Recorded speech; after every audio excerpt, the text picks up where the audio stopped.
हुला बिछाकर हमें क्यों सताते हैं, कौन है जो मुसाफिर को गलत रास्ते बताते हैं। तेरे लगाए हुए मरहम से मेरे घाव नहीं भरते, मेरे लगाए हुए कांट सूख जाते हैं। और तेरा कभी तुझसे जुदा होके दूर जाएगा, तब पता होगा जाती रेलगाड़ियों को लोग हाथ क्यों हिलाते। कि ना दहेज में सामान चाहिए, लड़का के बाबूजी कहत रहे कि हमरा दहेज ना चाहिए, हमरा कुछो ना चाहिए। वो लड़की के बाबूजी से कहत रहे कि ना दहेज में सामान चाहिए, अरे नहीं बाबा के अरे मकान चाहिए। ना दहेज में सामान चाहिए, ना ही पक्का के मकान चाहिए। क्या चाहिए समझिए कि सुनी अगुआ महान बाटे के यार मन समझ में जवान चाहिए। कि सुनी अगुआ महान बाटे के यार मन समझ में जवान चाहिए।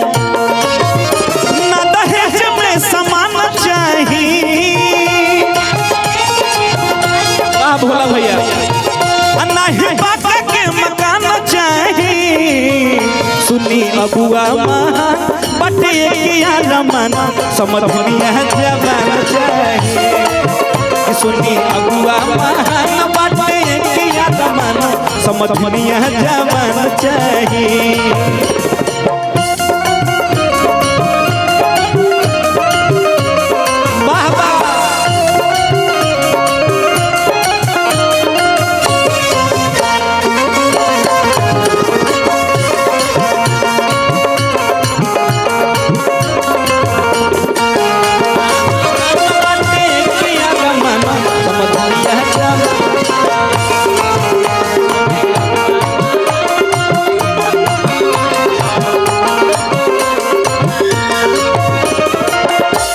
अच्छा, अगर अच्छा हो तो तपड़ी बजा के आशीर्वाद दे दीजिए सब कोई।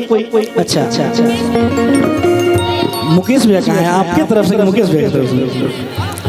अच्छा, मुकेश भैया की तरफ से पुरस्कार है और साथ ही साथ अनुपमा जी की भी तरफ से पुरस्कार है।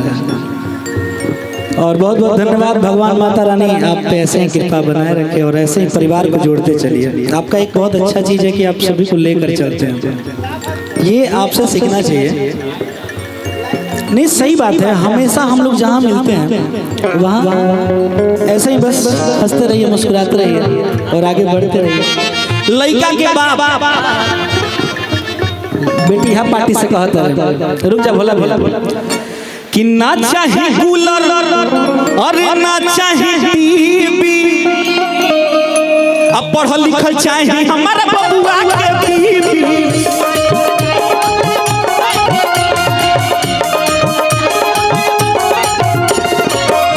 ना चाहिए कूलर ना चाहिए टीवी, अब पढ़ल लिखल चाहिए हमारा बबुआ के बीबी।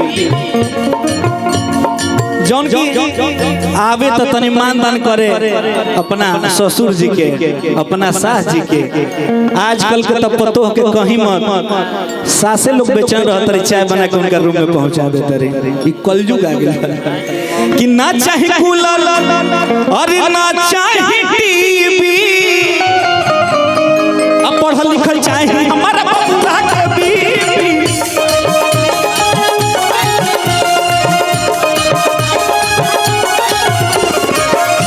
अतने ना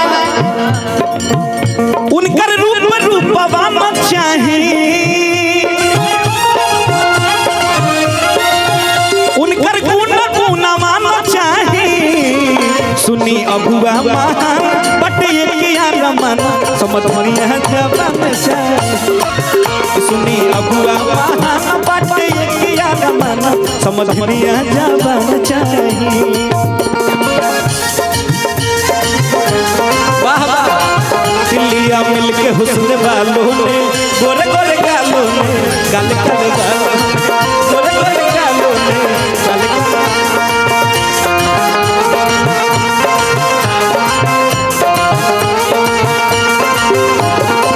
गोरे गोरे गालों